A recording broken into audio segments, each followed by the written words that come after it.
बाहर दुनिया में ज़रूर होता है, लेकिन कम होता। यहाँ बहुत ज़्यादा होता है। यहाँ पर ऐसे है कि क्योंकि प्रोफेशनलिज्म नहीं है, हम्म। मेरिटोक्रेसी नहीं है, हम देखते हैं कि अपने जो दोस्त हैं, अपने यार हैं, अपने कबीले के लोग हैं, अ, अ, अपने जो इलाके के लोग हैं, अपने फ़िरक़े के लोग हैं, उनको लाया जाए। अब मिसाल के तौर पर मैं कायद-ए-आज़म यूनिवर्सिटी के बारे में बात बता सकता हूँ कि एक डिपार्टमेंट है जो मुकम्मल शिया है। हम्म। एक जो मुकम्मल पठान है, जो और भी हैं इस तरह से। तो इसमें जो प्रोफेशनलिज्म होनी चाहिए, ये देखा जाता है कि बंदा कौन है, किस कबीले का है, किस सूबे का है, कौन सी ज़बान बोलता है। ये चीज़ जो है, इसने पाकिस्तान को बहुत नुकसान पहुंचाया। जबकि बाहर की दुनिया में, अब मैं एमआईटी की आपको बात बता सकता हूँ, मैं वहाँ स्टूडेंट भी था, फिर विजिटिंग प्रोफेसर भी था 10 साल तक। हम्म। गर्मियों में मैं जाया करता था। जब हम मेज़ के गिर्द बैठते थे, जो टीचर्स, वो लंच लंच ब्रेक होता था, लंच ब्रेक में कोई और बात नहीं होती थी सिवाय फिजिक्स के, और ऐसा लुत्फ आता था। सियासत की कभी कोई बात नहीं, कोई दुनिया के हालात के बारे में भी नहीं, सिर्फ और सिर्फ हम फिजिक्स की बात करते थे। और वो प्रोफेशनलिज्म होता है जब आप अपना मजमून अपनी जिंदगी का महवर बनाते हैं। वो चीज़ मैंने कहीं नहीं देखी पाकिस्तान में। पेशावर यूनिवर्सिटी आप जाएं, इस्लामिया श्योर, यस। कॉलेज जाएं तो उधर पठान ही पठान। आप चले जाएं कराची यूनिवर्सिटी, यस। तो उधर अक्सरियत महाजर की है। आप जामशोड़ो चले जाएं तो जामशोड़ो में कोई गैर सिंधी का आना बड़ा। ये इस बात की दलील है कि अब तक हम पाकिस्तानी नहीं बने, एक कौम नहीं बन सके। हम्म। इसमें हम जो अपनी पुरानी लॉयल्टीज़ हैं, उससे हम नाता नहीं तोड़ सके। अब आप पूछेंगे कि ऐसा क्यों, तो इसमें फिर तारीख में जाना पड़ेगा। हम्म। दो कौमी नजरे की तरफ आप जाएं हम फिर से जिसमें ये कहा गया कि सारे मुसलमान एक हैं। बिल्कुल बराबर है। सारे पर मुसलमान ही अगर क्या, सारे शहरी बराबर हैं। नहीं, हमने यही बहुत बड़ा फ़र्क है। अगर शहरी सारे बराबर हैं तो फिर आप सेक्युलर बन गए। हम्म। जब आप ये कहेंगे कि हिंदू और अहमदी और ईसाई और शिया को वही हुकूक मैसर होने चाहिए जो एक सुन्नी पाकिस्तानी को मैसर हैं, तो फिर आप सेक्युलरिज्म की तरफ जाएंगे। जब आप ये कहेंगे कि सदर पाकिस्तान और पाक फौज का जर्नल एक अहमदी हो सकता है, एक क्रिश्चियन हो सकता है, एक पारसी हो सकता है, तब आप सेक्युलर बनेंगे। तो उस चीज़ को तो हम शुरू दिन से मुस्तरद करते आए हैं। लिहाजा नतीजा ये कि यहाँ गिरोह बने हैं, वो गिरोह लसानी है, वो गिरोह इलाकाई है, और पाकिस्तानियत ऐसी जैसी चीज़ तो सिर्फ नाम ही की है। हम एक कौम नहीं बन सकते, बने हैं। मैं नहीं कह रहा हूँ कि बन सकते नहीं, लेकिन उसके लिए कुछ शराइत दरकार हैं। और जो बात आपने कही ना कि हर शहरी के बराबर हुकूक होने चाहिए, जिस दिन हम इस बात को कबूल करेंगे तो पाकिस्तानियत की तरफ हम जाने लगेंगे। अब हर पाकिस्तानी या बहुत से पाकिस्तानी कहना चाहिए अपने आप को अर्तगुल तस्वुर करने लगे कि हमारी जड़ें तुर्की में हैं, हमारी जड़ें अरब में हैं, हमारी जड़ें अफ़गानिस्तान में हैं, या ताशकंद में है, इधर है उधर है। हर जगह हम अपनी जड़ तलाश करते माँ सिवाय उस धरती के जिसने हमें जन्म दिया। मसला ये कि हम अपनी पहचान छुपाने की कोशिश करते हैं ना, हद्दुल इम्कान कोशिश करते हैं। हम कहते हैं कि जिस धरती पे हम पैदा हुए उससे हमारा कोई ताल्लुक़ ही नहीं। हम अपनी तारीख जोड़ते हैं अरब के साथ। अब आप देखते हैं कि हर बंदा जो है इस चक्कर में कि वो अपने आप को सैयद कहलाए जबकि आप उसकी डीएनए टेस्टिंग करें तो ये वही है जो एक बनिए की है। अगर आप डीएनए के एतबार से हिंदू और मुस्लिम को देखें तो they are identical, biologically yes. Identical उन, जबकि आप ये जान, और ये भी आप जान सकते हैं कि उनके दादा परदादा उससे पहले जो पुश्तें थीं वो क्या थीं, क्योंकि जो एक ख़ानदानी शजरा अब बनाना मुमकिन हो गया है और जिस पर लोग एतबार भी करते हैं, क्योंकि वो जाके अपने डीएनए सैंपल्स इसी मकसद से देते हैं मुख्तलिफ लेबॉरेटरियों में।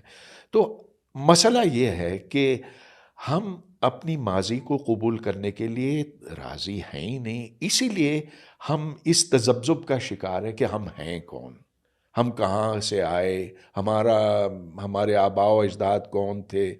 तो वाई डोंट वी एक्सेप्ट कि हम इधर ही के हैं।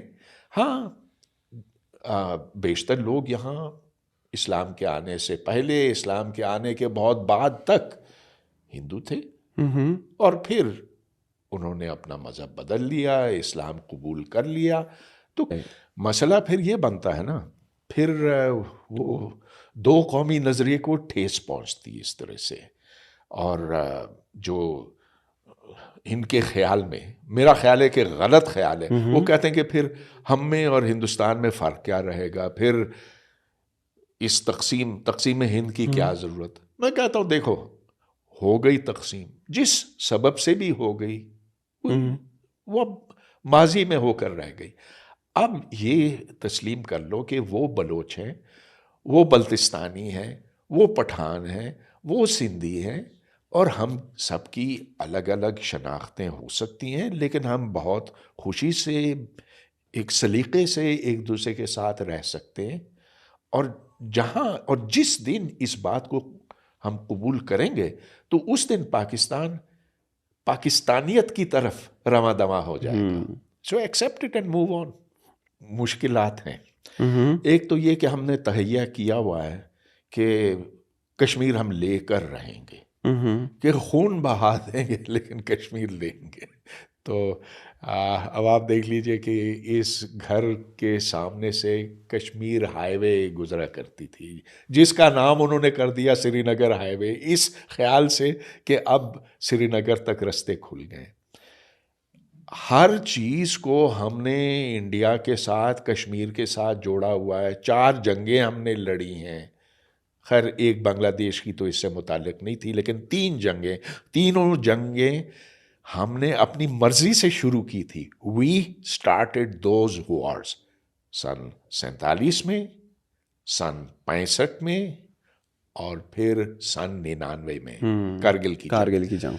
हाँ, तो जब हमारी सुई उधर अटकी हुई है, अब आप ये पूछ सकते हैं कि सुई उधर जाके क्यों अटकी, और वजह बिल्कुल वाज़ेह है, क्योंकि अगर हमने कश्मीर को इतना बड़ा मसला न रखा तो फिर फौज क्या करेगी।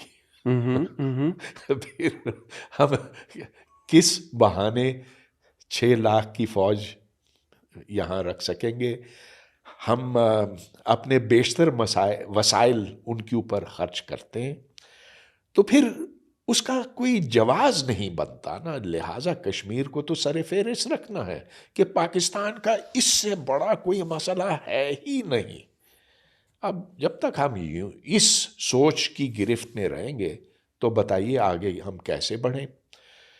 जो सूरत हाल है आपके सामने है कि इस वक्त पाकिस्तान मकरूज है, IMF के पास हर कुछ महीनों के बाद जाना पड़ता है, खसारा यहाँ बढ़ता चला गया है। हम इस कदर मकरूज हैं कि कुछ पता नहीं कि कितने दिन बाद यहाँ मईशत हमारी बिल्कुल बैठ जाएगी, डिफ़ॉल्ट कर जाएंगे। और ये मेरा कहना नहीं है, ये तो जो हमारी पॉलिटिकल ऑपोजिशन है, इमरान खान का ये कहना है कि हम डिफ़ॉल्ट के बिल्कुल दहाने पे खड़े। हुकूमत ने उसको मुस्तरद किया, कहा कि नहीं हमारे पास $8 बिलियन हैं, $8 बिलियन, लेकिन इंडिया के पास पता है कितने हैं? $600 बिलियन ज़र मुबादला, हमारे पास 8। बांग्लादेश के पास कितना है? हमसे 6 गुना ज़्यादा, 6 गुना ज़्यादा। और ये वो मुल्क है बांग्लादेश जिसको हम समझते थे कि बिल्कुल ही फटीचर मुल्क है। इसमें कोई शक नहीं कि हर मुल्क को फ़ौज की ज़रूरत पड़ती है, हर रियासत को चाहिए। पाकिस्तान के जो अतराफ़ में मुल्क हैं, वहाँ अफ़गानिस्तान है, वहाँ ईरान है, सही है।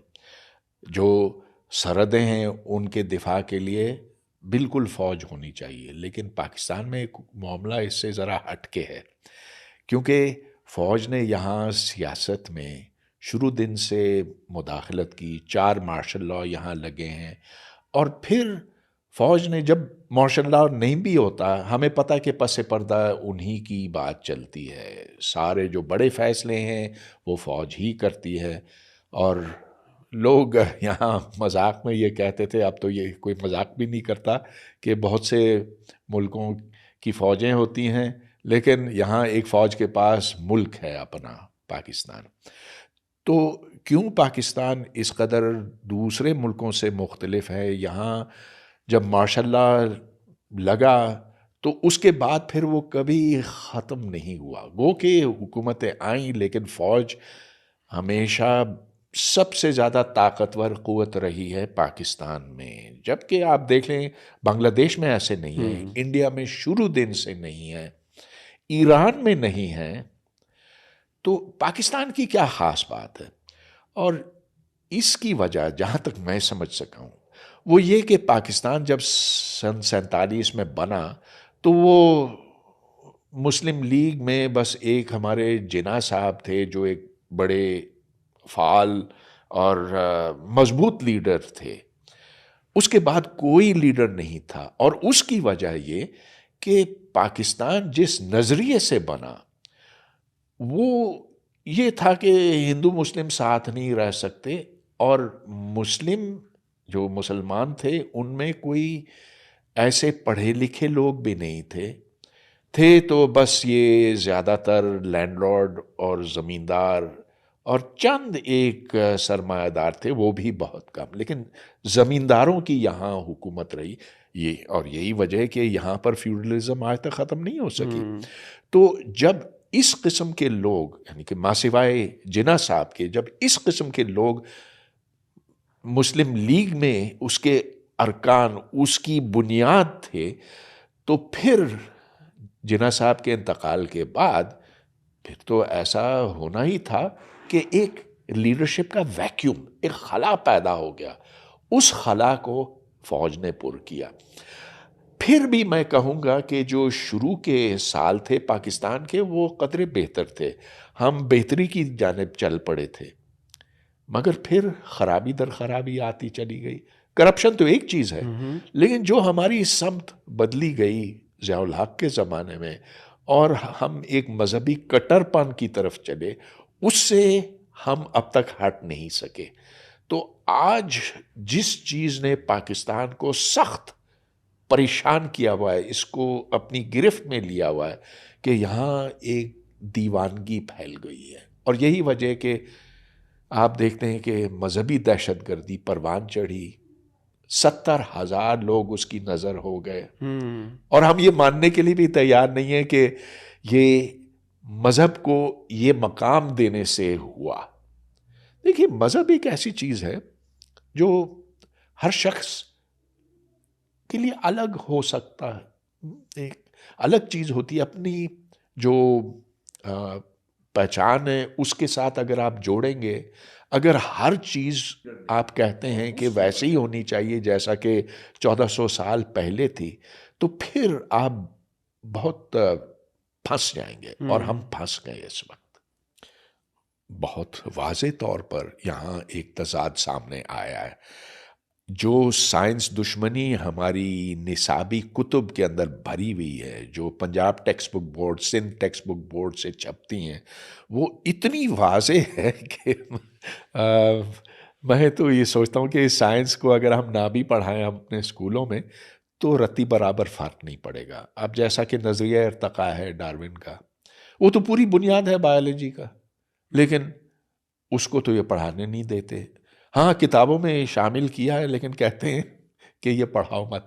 जो साइंस की किताब का जो वहाँ तारुफ होता है, जो शुरू के जो तारुफी कलमात होते हैं, उसमें लिखा होता है कि हाँ इस किताब में नजरिया इर्तका है लेकिन ये झूठ है, इस पर ध्यान ना देना। तो अब अगर यही बात आप करेंगे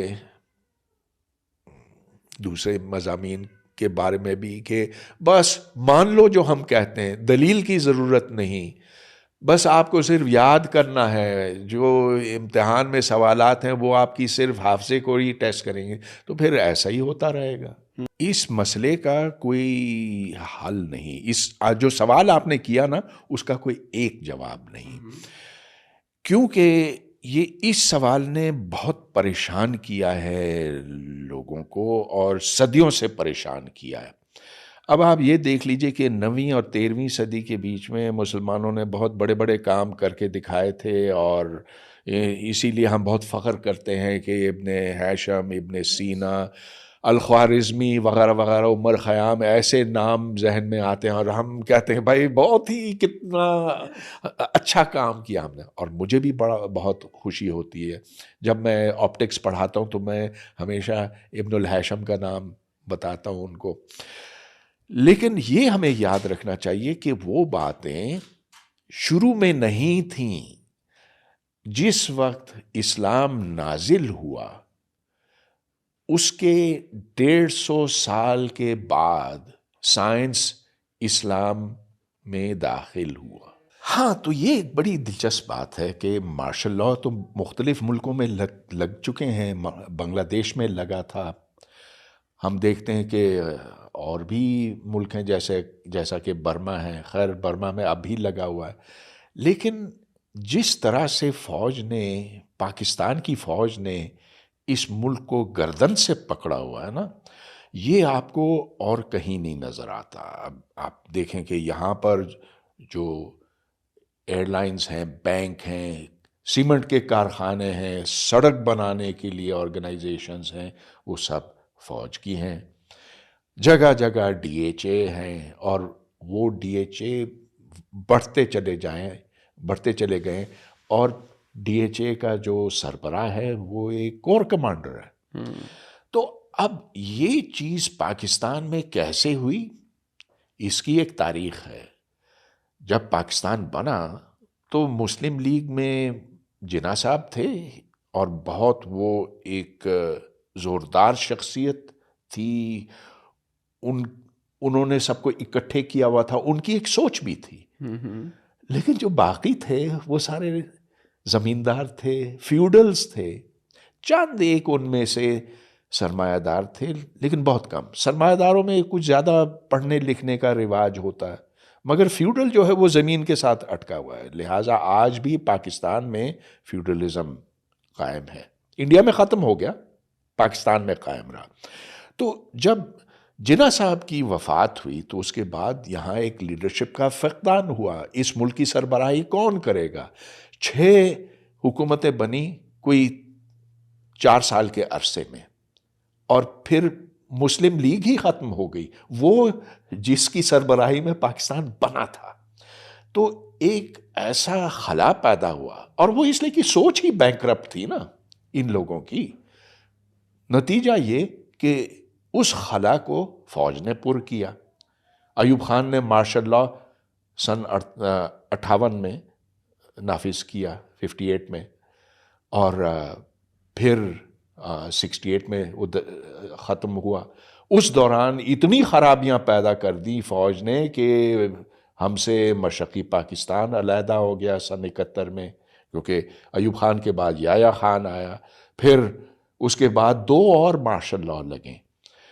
अब भी फ़ौज ही है जो बड़े फैसले करती है, और आज ऐसे है कि हर पॉलिटिकल पार्टी मिन्नतें करती है फ़ौज की कि हमें गद्दी दो। इमरान खान यूं ही आया था, अब उधर कुछ ताल्लुकात बिगड़ गए। अब वो कहते हैं कि न्यूट्रल नहीं होना चाहिए फ़ौज को, और होना चाहिए फ़ौज को सियासत में, लेकिन मेरी तरफ होना चाहिए। यही बात पीएमएल और पीपीपी कहते हैं। लिहाजा फ़ौज का जो किरदार पाकिस्तान में है वो बाकी मुल्कों से बिल्कुल मुख्तलिफ है। No other country in the world has its economy run by the फौज। ये असलहा खरीदने के लिए नहीं इस्तेमाल होता, ये खरीदा, ये रकम जो कमाई जाती है वो आलीशान घर बनाने पर खर्च होती है, सरमायाकारी पर लगाया जाता है, अपने बच्चों को बाहर भेजा जाता है इस पैसों की बुनियाद पे। आप देखें कि जो फौजियों के बच्चे हैं वो ज़्यादातर तो बाहर के मुल्कों में पढ़ रहे हैं। जब कोई यहाँ पर chief of army staff retire होता, कौन इस मुल्क में रह गया है? हाँ, शायद मिर्ज़ा असलम बेग हैं यहाँ पे, बाकी जो हैं कोई ऑस्ट्रेलिया चला गया, अपना जजीरा वहाँ ख़रीद लिया। जो हमारे मुशर्रफ साहब हैं, पहले लंदन में थे, अब दुबई में हैं। तो ये जो सारे बड़े फ़ौज के अफसर हैं वो इस मुल्क में नहीं ठहरते। जनरल पाशा, शुजा पाशा कहाँ हैं बताइए? तो ऐसे कहीं और नहीं होता। फौज को चाहिए कि वो पाकिस्तान से वफादार रहे, पाकिस्तान के अवाम से वफादार रहे। क्योंकि देखें, जिसको हम हुब्बुल वतनी कहते हैं वो ये नहीं कि सिर्फ आप सलूट करते रहें, आप इस मुल्क के लोगों की खिदमत करें, उनके जो हुकूक हैं वो बहाल करें।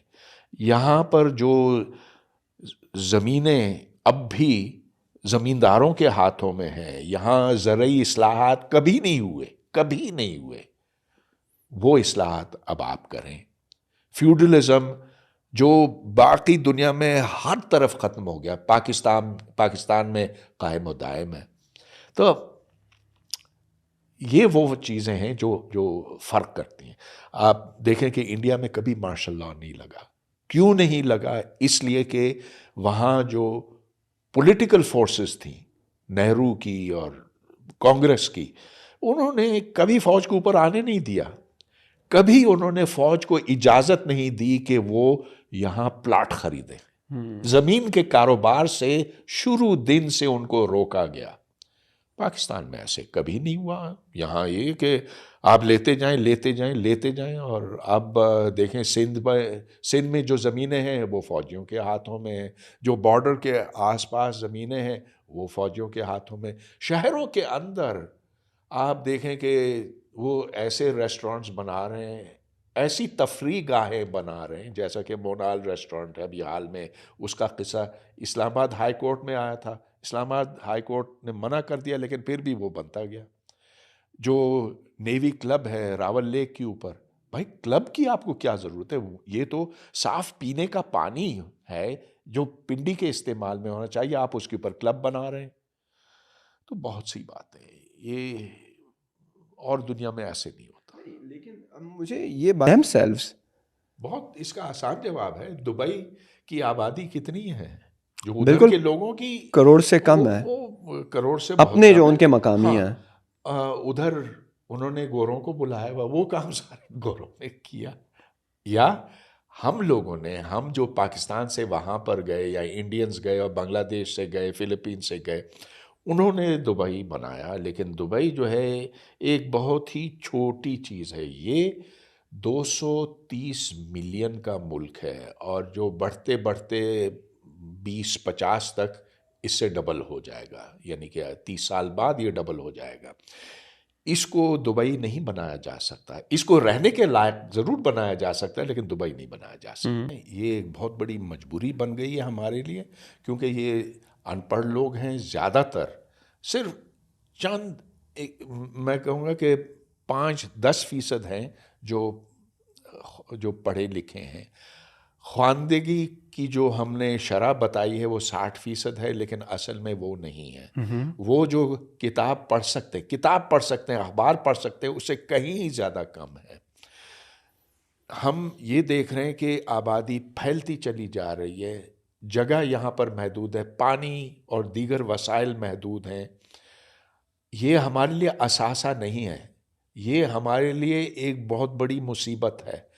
आप देखें कि जो शहरों में लोग आबाद हैं वो इंसानों की तरह नहीं रहते। कराची में, रावलपिंडी में, लाहौर में जो बस्तियों में हैं, उनकी क्या ज़िंदगियां हैं, उनकी जो ख़वातीन हैं घर से नहीं निकल सकती, गंदगी गलाजत हर तरफ है, बिजली के मसाइल हैं, पानी, साफ पीने का पानी कहाँ मुहैया किया हुकूमत ने।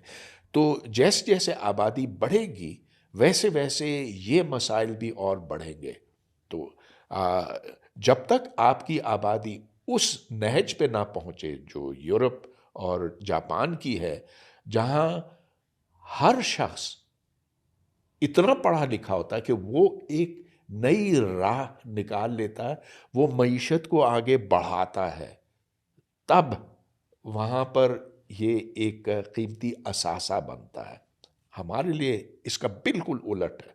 अगर ये कौन से फरिश्ते हैं जो ऊपर से उतरेंगे और इनको ट्रेन करेंगे, इन्हें तालीम देंगे? ये मुमकिन ही नहीं। जो आबादी इस वक्त है उसको भी आप एडुकेट नहीं कर सकते, इसलिए कि आपके पास इतने टीचर नहीं है, इतने स्कूल नहीं है, इतने वसाइल नहीं है कि आप उनको मेयारी तालीम दे सकें। पाकिस्तान में एक भी ऐसी यूनिवर्सिटी नहीं है जो आलमी मेयार पर पूरी उतरती है।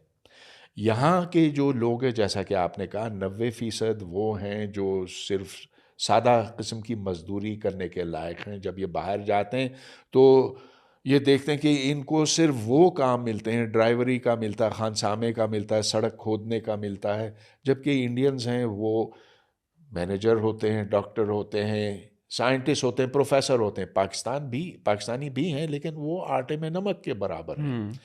तो ये चीज़ पाकिस्तान ने 75 साल में नहीं कर सका।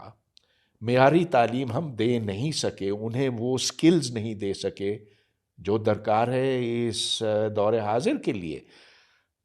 अब जैसे जैसे आबादी बढ़ेगी और इतनी तेज़ी से बढ़ रही है, आप देखें कि जिस वक्त एक नज़रिए की ज़रूरत है, वो नज़रिया जो इल्म से प्यार करता हो, उससे मोहब्बत करता हो, जिससे लोगों का दिल खुश होता हो कि वो नई चीज़ जाने। हम बच्चे से ये कहते हैं, सवाल नहीं करो, सब कुछ मालूम है, सब कुछ किताबों के अंदर दर्ज है, तहकीक की कोई ज़रूरत नहीं। ये वो रवैये हैं जो फिर आगे चलते हैं और पहुंचते हैं ऊपर की सतह पे। हमारे टीचर्स में, प्रोफेसरों में कहाँ वो जुस्तजू है, वो तड़प है इल्म के लिए। तो इसमें मैं समझता हूँ कि अमूमी तौर पर ये एक कल्चरल मसला है। मैं ये भी कहूँगा कि ऐसा बहुत से और मुसलमान मुल्कों में है, सारों में नहीं है लेकिन बहुत से मुसलमान मुल्कों में है, जिसकी वजह से आज पूरी दुनिया में, साइंस की दुनिया में मुसलमान नज़र ही नहीं आते। आप देखें कि हर तरफ या तो गोरे हैं, या चाइनीज़ हैं, या इंडियंस हैं, पाकिस्तानी और मुसलमान, माँ सिवाय ईरानियों के और तुर्क के। तुर्क और ईरानी ये दो कौमियतें हैं, दो मुल्क हैं जिनके साइंटिस्ट आपको दिखाई देते हैं वर्ल्ड स्टेज के ऊपर, आलमी तौर पर जो नुमायां हैं। Not Pakistan, not Indonesia, not most. ये शिफ्ट आया 13वीं सदी में। बिकॉज बहुत ही पीछे जाना होगा। तो देखिए, मैं मुख्तसरन बताता हूँ कि इस्लाम जब नाजिल हुआ उस वक्त साइंस नहीं थी। साइंस उस वक्त इस्लामिक कल्चर में दाखिल हुई जब यूनान के जो ख़जाने थे, इल्मी ख़जाने थे, उनसे मुसलमानों का वास्ता पड़ा। जब वो बगदाद की तरफ फैले, फिर दमिश्क की तरफ, और फिर बाद में हिस्पानिया की तरफ। लेकिन जो ग्रीक लर्निंग थी, यूनान की का जो इल्म था, वो जिनको उलूम अवाइल कहते हैं, उससे जो रैशनलिज्म, जो अकली सोच है, सो इस्लाम में दाखिल हुई और 400 साल तक ये कायम रही। मोतज़िला तहरीक ने इसी की बिना पर जन्म लिया और जितने बड़े काम हुए हैं इल्म के मैदान में, साइंस के मैदान में, वो अक्ल परस्तों ने किया। वो जो ये कहते थे कि हाँ, इस्लाम हमारा दीन है, लेकिन अल्लाह ने हमें अक्ल भी तो दी है कि हम दुनिया को समझ सकें। इसके बरक्स वो लोग फिर ज़्यादा ताकतवर हो गए जो रवायत पसंद थे, जो कहते थे कि सब कुछ पहले से मुतय्यन है, जो इल्म हमें चाहिए सो कुरान में दर्ज है, उससे आगे हमें देखने की ज़रूरत ही क्या। तो ये जो तसादुम था हुआ और बहुत खूनी तसादुम हुआ, और जो अक्ल परस्त थे, जो समझते थे कि अक्ल और खिरत की बिना पर इंसान अपने आप को समझ सकता है, दुनिया को जान सकता है, दुनिया को बदल सकता है, उनकी मात हो गई। और जब मात हुई इनकी तो उसके बाद से साइंस दुनिया इस्लाम में नापैद हो गई। 13वीं सदी से लेकर आज तक बताइए कोई ऐसी बड़ी चीज है जो मुसलमानों ने ईजाद की है? No, not one thing. ना बिजली, ना कंप्यूटर, ना टेलीफोन, ना एंटीबायोटिक। क्या चीज है जो हम बना सके हैं? कुछ भी नहीं। क्यों? इसके पीछे एक सोच है। जब फिक्र ना हो तो फिर आप जितना भी इस पर पैसा खर्च करें, वसाइल जितने भी इसमें झोंके, कुछ नहीं हासिल होगा। वो क्या सोच है? वो सोच कि इस दुनिया को हम फिजिक्स के कानून, साइंस के कवानीन की मदद से जान सकते हैं और बदल सकते हैं। और इसमें कोई दुनिया को समझने के लिए कोई मावराई ताकत की जरूरत नहीं। मावराई ताकत है, होगी, लेकिन जो दुनिया में होता है, पत्थर ऊपर से नीचे इसलिए गिरता है कि वो कशिश शकल है, gravity, yes. It is gravity that causes it to fall. और ये आज भी गिरेगा और कल भी गिरेगा, और आपका इंशाल्लाह कहने की कोई जरूरत नहीं, पत्थर गिरेगा गिरेगा गिरेगा। अच्छा, आपने जो सवाल किया कि हमारा निसाब कैसा होना चाहिए, वैसा ही जैसा कि बाकी दुनिया में है। आप देखें कि इसके लिए कोई रॉकेट साइंस की ज़रूरत नहीं, आप वैसे ही पढ़ाएं जैसा कि मिसाल के तौर पे वियतनाम में या फिलीपींस में या डेनमार्क में या दुनिया में पढ़ाया जाता।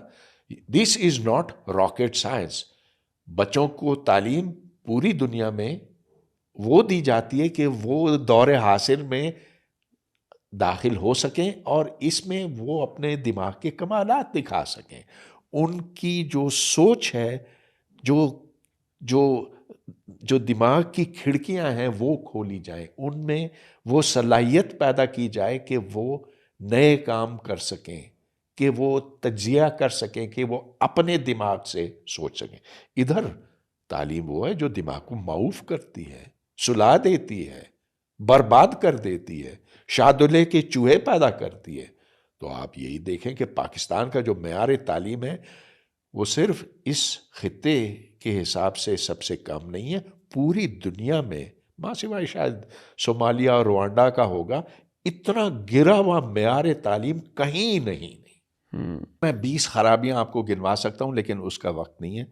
मैं सिर्फ ये कहूंगा, go to Afghanistan, you will actually learn a lot from Afghanistan. Afghanistan में खैर तालिबान के आने के बाद कुछ किताबें हटा दी गई हैं, लेकिन गुज़िश्ता 10-12 साल के दौरान जो निसाबी कुतुब वहाँ लिखी गई हैं वो मैंने खुद देखी हैं। वो पश्तो में है जो मैं कुछ कुछ ही समझ सकता हूँ, फ़ारसी में है वो भी बस कुछ कुछ ही समझ में, उर्दू की वजह से जो उर्दू के अल्फाज हैं वो हम पढ़ सकते हैं, लेकिन जो किताबों का अंदाज़ मैंने देखा है, और ये नेट पर अब भी दस्तयाब हैं, और मैंने कोई 400-500 किताबें उनकी डाउनलोड करके देखी हैं। मैंने उनका मुकाबला किया है पाकिस्तान की निसाबी कुतुब के साथ, और इस पर मैंने डॉन में एक मजमून में भी लिखा है। जो फ़र्क है इनमें वो उससे आंखें खुल जाती हैं। वो इतनी बेहतर हैं यहाँ के मुकाबले में। उनमें जो सब्जेक्ट्स हैं, जो टॉपिक्स हैं, वो सिलसिलेवार बयान किए गए हैं। उनमें जो सवालात हैं, चलिए देखें ना, मैथमेटिक्स में तो बेशक आपको पश्तो ना आती हो लेकिन इक्वेशन तो एक ही तरह से यस। लिखी जाती है। तो वो मैं देखता हूँ कि वो कहीं बेहतर है पाकिस्तान के मुकाबले में। पाकिस्तान में जबकि सिर्फ एक निसाबी कुतुब है, हर सब्जेक्ट के लिए किताब है, हर सब्जेक्ट के लिए, और फिर उसी को फॉलो करना पड़ता है, सिंगल टेक्स्ट बुक पॉलिसी। वहाँ ये भी नहीं है। अब ये अशरफ गनी के ज़माने में और अफ़गान तालिबान के आने से पहले की बात है। अब तो खैर हालात वहाँ भी बदल गए होंगे, लेकिन जितनी खराबी हो सकती है पाकिस्तान की तालीम में सो है। इस्लाह कैसे की जाए? एक तो जो आप वही पढ़ाएं जो बाकी दुनिया में पढ़ाई जाती है। फिर आप अपनी किताबें खुदा के वास्ते ना लिखवाएं, क्योंकि जो लिखने वाले हैं ना, जो हमारे मुसन्निफीन हैं, वो जाहिल है, जाहिल है। मैं सिंध टेक्स्ट बुक बोर्ड का रुकन था, फिर निकाल दिया उन्होंने मुझे।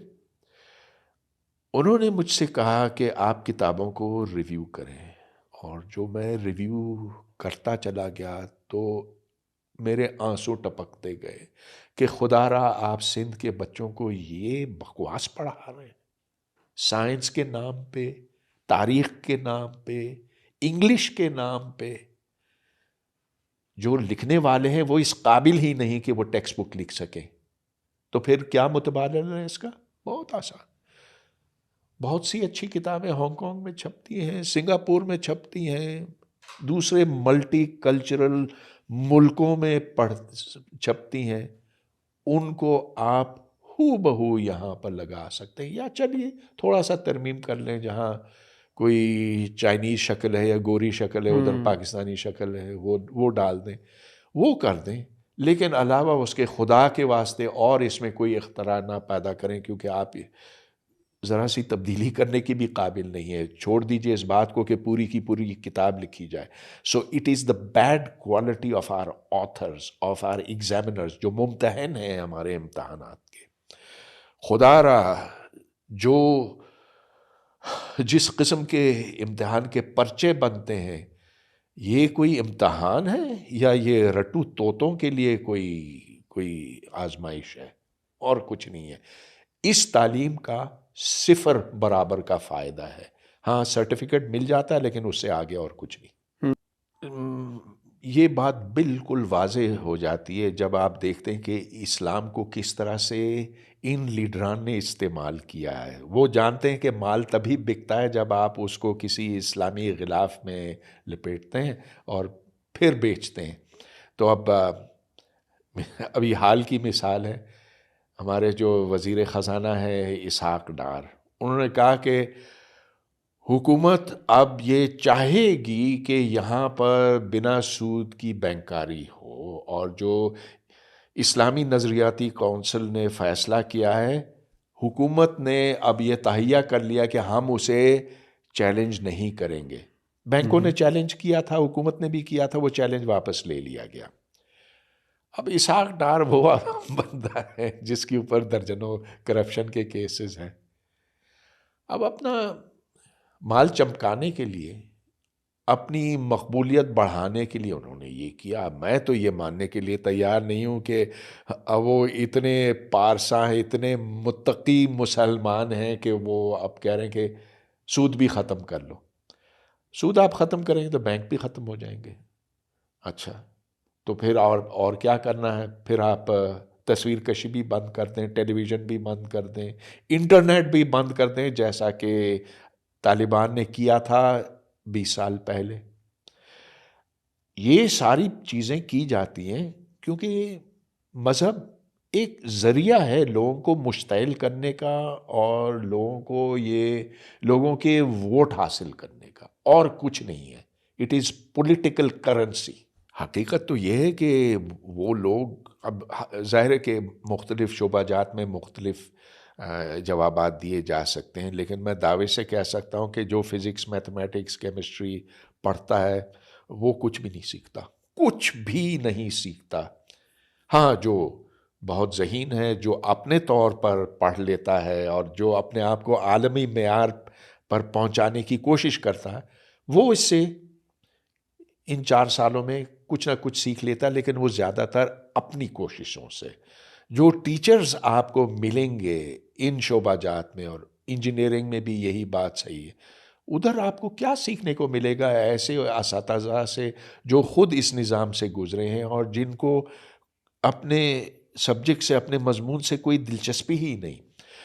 तो बात आपकी बिल्कुल ठीक है कि चूंकि हुनर और तालीम, असल हुनर और असल तालीम इन ग्रेजुएट्स के पास नहीं है, तो फिर इन्हें कोई मुलाजमत भी नहीं मिलती और ये अपने लिए मुलाजमत बना भी नहीं सकते।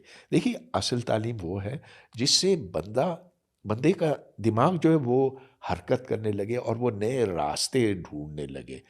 तो जब उस ज़हनी सतह पर पहुंच जाते हैं, फिर नए रास्ते खुलने लगते हैं।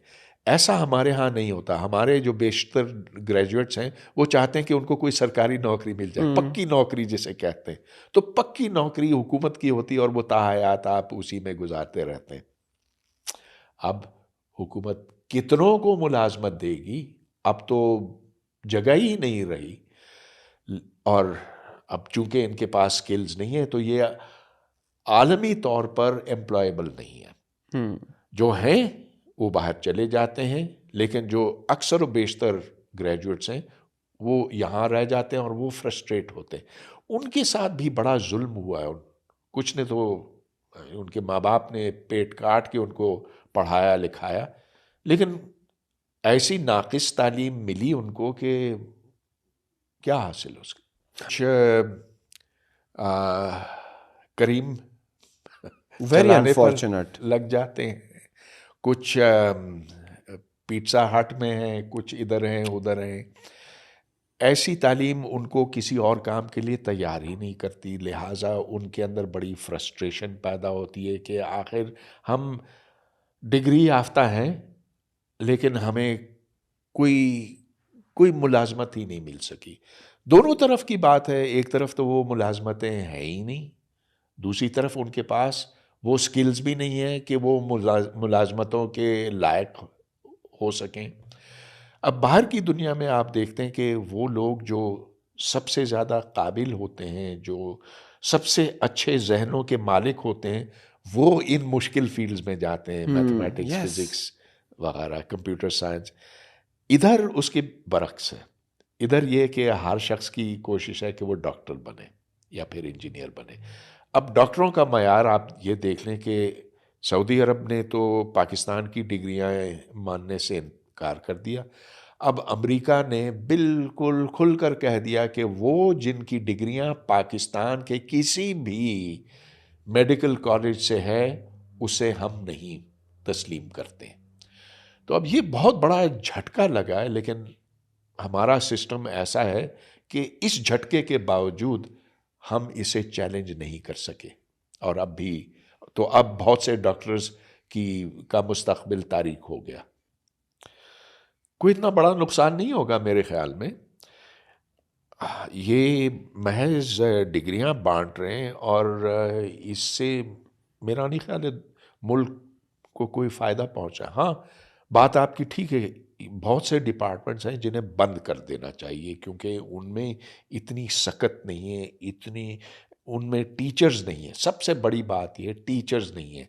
जब आपके पास ऐसे प्रोफेसर होंगे जो इन सब्जेक्ट्स को पढ़ा सकते हैं, फिर आप ये डिपार्टमेंट्स खोलें। लेकिन यहाँ पर इन्हीं डिपार्टमेंट्स को बंद करके मेरे ख्याल में यहाँ वो सब्जेक्ट्स पढ़ाने चाहिए जिनकी मांग है। तो आप इन्हें मिसाल के तौर पर वीडियो एडिटिंग पढ़ाएं, आप इन्हें एप्स बनाना सिखाएं, इधर इलेक्ट्रिशियन का काम सिखाएं। और इलेक्ट्रिशियन का काम इतना आसान नहीं होता। अच्छे इलेक्ट्रिशियन को आजकल बहुत सी ऑटोमेटेड चीज़ें सीखनी पड़ती हैं। इन डिपार्टमेंट्स को बंद करके आप यहाँ ऑटोमोबाइल टेक्नीशियंस की ट्रेनिंग कराएं। जो गाड़ियां आजकल आ रही हैं आपने देखा कितनी कॉम्प्लिकेटेड है। इनमें कार्बोरेटर नहीं होता, फ्यूल इंजेक्शन सिस्टम होता है, इनमें हर चीज़ कंप्यूटर से ऑपरेट होती है। इनका जो इलेक्ट्रिकल सिस्टम है वो इस कदर मुश्किल है, कॉम्प्लिकेटेड है। और मैं दाद देता हूँ हमारे जो मोटर मैकेनिक हैं, बड़े ज़हीन हैं। ऐसी चीज़ को समझने के लिए तो मैं ठीक True, है, yes. पीएचडी तो आप नहीं देते, but these are great skills. ये आप सीखें, आपको मुलाजमत भी मिलेगी और इंटेलेक्चुअल सेटिस्फैक्शन भी किसी हद तक मिलेगी, क्योंकि देखें वो जो उस्ताद होता ना, जो मोटर मैकेनिक है, मेरी गाड़ी हालांकि इतनी सादा है, लेकिन अब उसको कोई 15 साल हो गए, बड़ी कॉम्प्लिकेटेड है, उसकी चाबी गुम गई, 50,000 रुपया मुझे वैसे देना पड़ता, इसने 5,000 में कर दिया। कैसे किया उसने, उसकी मैकेनिज्म समझ ली। तो इस तरह के बहुत से मौके मिल सकते हैं। टीच दो skills, close down departments of physics and mathematics and other useless things.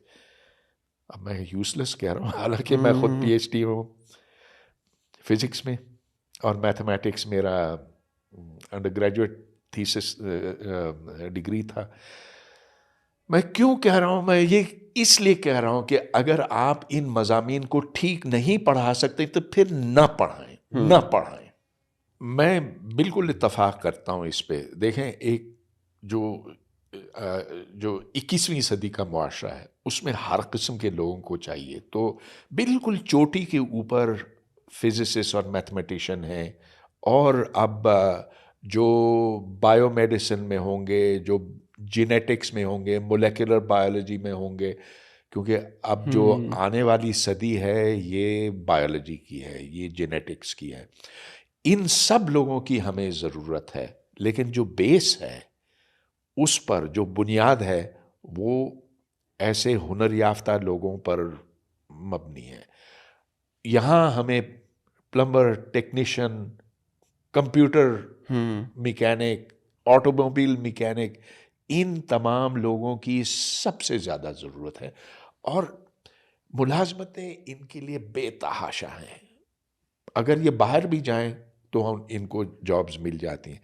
लिहाजा मैं समझता हूँ कि जो फिज़िक्स, मैथमेटिक्स की और कंप्यूटर साइंस, बायोटेक्नोलॉजी, ये उन लोगों तक महदूद किया जाए जो एलिट के हैं। एलिट से मेरा मतलब ये, ज़हनी तौर पर जो इस काबिल हैं, जो जिन्हें या तो कुदरत की देन है, या जिन्होंने इतना अंदर शौक़ पैदा किया अपने आप में कि वो इन मज़ामीन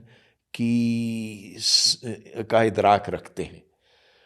उन्हीं तक वो जो शौकीन है इन मज़ामीन के, डिपार्टमेंट्स उनके लिए होना चाहिए, तभी हम अपना मयार बुलंद कर सकेंगे। तो आइंस्टाइन ने अपनी पूरी ज़िंदगी में कोई 150 पौने 200 पेपर लिखे। A genius of his time and now as well. Genius. और जो बहुत बड़े बड़े प्रोफेसर हैं अमेरिकन यूनिवर्सिटीज़ में, वो उससे भी कम लिखते हैं। कुछ ने तो सिर्फ कोई 10-20 पेपर ही लिखे अपनी पूरी ज़िंदगी में, लेकिन उससे बड़ी शोहरत कमाई। हमारे यहाँ कायद आज़म यूनिवर्सिटी में एक मैथमेटिक्स के प्रोफेसर हैं जो दिन में एक लिखते हैं। दिन में एक लिखते हैं। How is it possible? In over 3 years he has 1000 papers. उनकी कुल पेपर्स की तादाद कोई 2500 है। एक दिन में? पूरी उधर टीम बिठाई हुई है, और एक फैक्ट्री है। किसी को पता भी नहीं कि उन पेपर्स में क्या, उनको खुद भी नहीं पता, खुद कभी उस पर बोलते ही नहीं। उनको बहुत दफ़ा दावत दी गई है कि आएँ बताएं कि आप इतने पेपर्स छापते हैं, तो इनका इसमें कौन सी नई चीज़ बयान की गई, बताइए कि आपने किया क्या। They don't do it. साफ इनकार, कहते हैं हमारे पास वक्त ही नहीं। अब तो सिस्टम देखिए, करप्शन, एकेडमिक करप्शन दुनिया में हर जगह होती है। कहीं पर 5% है, कहीं पर 10%। अफ्रीका में आप देखेंगे तो उधर शायद 30-40% होगी।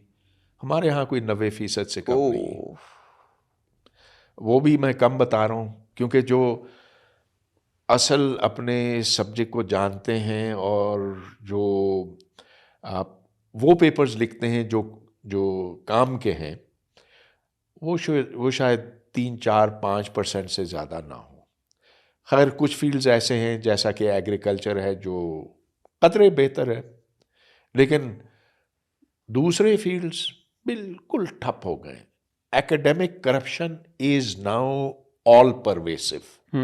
HEC की वजह से ही ये करप्शन पैदा हुआ, और वो इसलिए कि उन्होंने करप्शन को फरोग दिया, उसको इंसेंटिवाइज किया।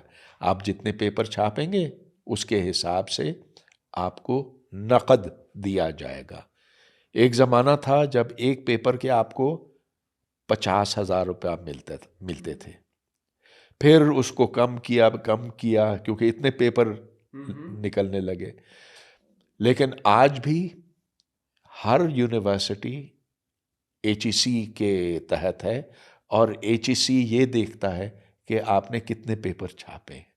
ये नहीं कि उनका इम्पैक्ट क्या हुआ है, कि उनकी क्वालिटी क्या है, क्योंकि क्वालिटी असेस करना बड़ा मुश्किल काम है। बल्कि मैं ये कहूँगा कि जब तक आप एक पूरा इदारा इस काम पर मामूर ना करें तो उसका वो मुमकिन भी नहीं है, और उसमें भी फिर बड़ी सब्जेक्टिविटी आ जाती है। HEC ने और ख़ुसूसन डॉक्टर अताउर रहमान ने पाकिस्तान में करप्शन का कल्चर पैदा किया। इस्लामाबाद में कोई ऐसी जगह नहीं थी जहां आप खुलकर बात कर सकें साइंसी मामलात के ऊपर, इल्मी मौज़ूआत के ऊपर, कल्चरल मौज़ूआत के ऊपर। तो हमने ये एक कम्युनिटी स्पेस बनाई है जहां हर कोई आ सकता है, और यहाँ किसी किस्म की एडमिशन फ़ी नहीं है। छोटी सी लाइब्रेरी है, वहाँ लोग बैठकर, कोई हमारे पास कोई 4,000 किताबें हैं, वो दिन भर बैठकर उधर पढ़ सकते हैं। फिर बच्चों के लिए हमने एक छोटी सी साइंस की लैब बनाई है। हम ये समझते हैं कि जब तक बच्चा खुद अपने हाथों से साइंस एक्सपीरियंस ना करे तो वो साइंस सीखेगा नहीं। सस्ते खिलौने हैं, मगर, और खिलौने और एक्सपेरिमेंट्स दोनों हैं। हम चाहते हैं कि बच्चों में वो शौक पैदा हो। जब शौक पैदा होगा, उनमें वो तजस्सुस पैदा होगा, तब वो जाके पढ़ेंगे। टीचर्स उनको जैसे भी मिले, अच्छे मिले बुरे मिले, but they will be able to learn on their own. तो हम ये चाहते हैं कि हर चीज़ के ऊपर यहाँ बात हो। उर्दू शायरी, इधर किताबों की रूनुमाई हुई है, वो किताबें जो तारीख़ से मुतालिक हैं, जो अदब से मुतालिक हैं, यहाँ हम फिल्में दिखाते हैं। ऐसी फिल्में जो आम तौर पर नहीं, यहाँ थिएटर तो है ही नहीं, लेकिन उनके जो डायरेक्टर्स हैं वो खुद बाज़ दफ़ा आते हैं और उन फिल्मों को वो वहाँ पेश करते हैं। फिर मौसीकी, जो कि पाकिस्तान में नापैद हो गई है। हम बच्चों को सिखाते हैं कि वो हारमोनियम कैसे बजाएं, मुरली, बांसुरी कैसे बजाएं। तो ये तमाम चीज़ें हम करने की कोशिश कर रहे हैं ब्लैक होल में। केटेड अगर इतना आसान होता ना तो पाकिस्तान इस वक्त अपनी बिजली का बड़ा हिस्सा न्यूक्लियर से पैदा करता है, लेकिन ऐसा किसी मुल्क में नहीं है माँ सिवाय फ्रांस के। फ्रांस में कोई 60% बिजली न्यूक्लियर से पैदा होती है। पाकिस्तान की सिचुएशन बहुत मुख्तलिफ है। एक तो ये कि ठीक है, बम तो हमने बना लिया, लेकिन ये हमारे बड़े भाई की देन थी। इसका बेसिक तो अब हर एक ये मानता है कि बहुत कुछ वहाँ से आया। बम बनाना कदरे आसान चीज़ है, बल्कि बहुत आसान चीज़ है आजकल के ज़माने में। पहले बहुत मुश्किल होता था, अब नहीं है। लेकिन न्यूक्लियर पावर प्लांट बनाना अब भी एक बहुत ही पेचीदा और मुश्किल और महंगा अमल है। जो 2 नए पावर प्लांट्स कराची में इस वक्त काम कर रहे हैं, वो चाइना के बनाए हुए हैं। चाइना ने उसका पुर्जा पुर्जा बनाया। हमने यहाँ पर, ठीक है, जो ज़मीन हमवार करनी थी सो किया, कंक्रीट हमने डाली, सिविल वर्क्स जो हैं वो हमारे थे, लेकिन रिएक्टर का पुर्जा पुर्जा वहाँ से आया। ईंधन भी चाइना से आता।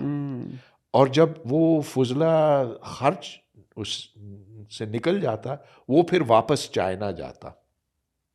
तो इस पर जितना खर्च आया है, 2 रिएक्टर्स, इन पर $10 अरब खर्च है, और इस पर हम सूद अदा कर रहे हैं। ये वो कर्जा है जिसको चाइना किसी भी दिन कह सकता है कि वापस करो। तो न्यूक्लियर पावर प्लांट बनाना एक बड़ा पेचीदा अमल है, बम से कहीं ज्यादा मुश्किल है। लिहाजा बहुत कम मुल्क हैं, इंडिया को देख लीजिए, इंडिया का न्यूक्लियर पावर प्रोग्राम पाकिस्तान से बहुत ज़्यादा एडवांस्ड है, लेकिन उधर भी वो कुछ ज़्यादा कामयाब नहीं रहे। वो भी कोई 6% या 7% अपनी कुल तवानाई न्यूक्लियर से हासिल करते हैं। अब जितनी तवानाई सोलर से और हवा से पैदा की जा रही है वो ज़्यादा है बनिस्बत न्यूक्लियर के। फोकस ऑन बहुत वाजे है, अब पूरी दुनिया में जो रुझान चला है, Europe, China, Japan, India, Pakistan में भी ऐसा होना चाहिए। पाकिस्तान में बहुत कम है लेकिन पहल तो हमने की है। ये आप देखें कि अब कितने ऐसे छत इस मोहल्ले में हैं जहां हम इस वक्त मौजूद हैं जिनकी छतों पर सोलर पैनल है। जब हम आए थे इस मोहल्ले में ये वाहिद घर था जिसकी छत पे सोलर था। अब हर तीसरे घर पे सोलर लगा है। ये वक्त आएगा जब हर घर के ऊपर लगा होगा, इसलिए कि सस्ती मुफ्त बिजली आपको मिल रही है वाफिर मिकदार में। हमारा जो बिल है वो पहले कोई 15,000 रुपया आता था, अब 3,000 होके रह गया। वो तो हमें एक खड्डे में डालेगा, इसलिए कि हम खर्च बहुत कर रहे हैं, अयाशियाँ बहुत कर रहे हैं, यहाँ पैदावार बहुत कम है।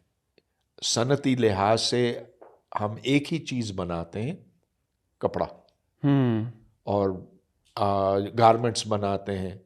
जो हमारे बेशतर बरामदात हैं वो तौलिए, चादर,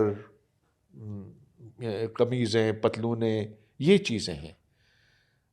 इसके बरक्स जो तरक्की याफ्ता मुल्क हैं या इंडिया ले लीजिए, तो इंडिया के जो बेशतर दरामदात हैं वो कंप्यूटर सॉफ्टवेयर है। 120 बिलियन डॉलर का कंप्यूटर सॉफ्टवेयर है।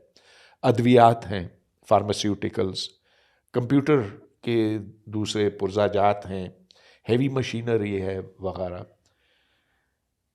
पाकिस्तान खसारे में है इक्तसादी तौर पर, यहाँ हालात बहुत बुरे हैं और हर कुछ दिन के बाद हमें IMF के पास जाना पड़ता है।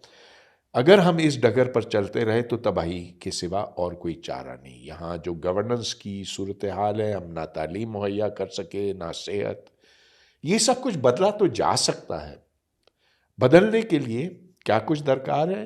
एक तो ये कि ये जो कश्मीर पे हमारी सुई अटकी हुई जिस पर हमने बात की थी, उसको अब छोड़ दीजिए।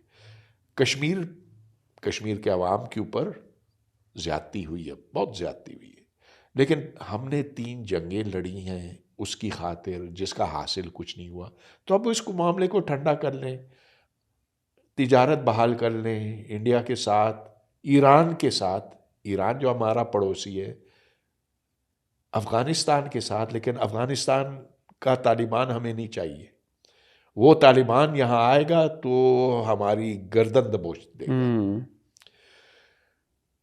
हमें अपना रुख बदलना पड़ेगा, इसे बदले बगैर आगे कोई फ्यूचर नहीं। सबसे पहले ये आप वो हुनर हासिल करें जिससे आपको मुलाजमत मिले, because that is the most important thing. आप जॉब लें पाकिस्तान में या पाकिस्तान के बाहर, और बहुत से पाकिस्तानी नौजवान हैं जो इस की हत्तुल इम्कान कोशिश करते हैं कि वो बाहर जाएं बेशक, लेकिन अगर आप जाते हैं पढ़ाई के लिए तो अच्छी तरह से पढ़ें, सिर्फ डिग्री लेकर ना आए। उधर भी तरीक़े हो सकते हैं डिग्री लेने के और कुछ ना सीखने के, ऐसा आप ना करें। पाकिस्तान के जो नौजवान हैं, देखिए नौजवानों के अंदर एक आइडियलिज्म होती है, एक सोच होती है कि हमें इस निज़ाम को बदलना है। वो आइडियलिज्म को आप बरकरार रखें। जब आपकी उम्र 25 से तजावुज़ कर जाएगी और आइडियलिज्म कम हो जाएगी, उसको आप ख़त्म ना होने दें। We have to change this society.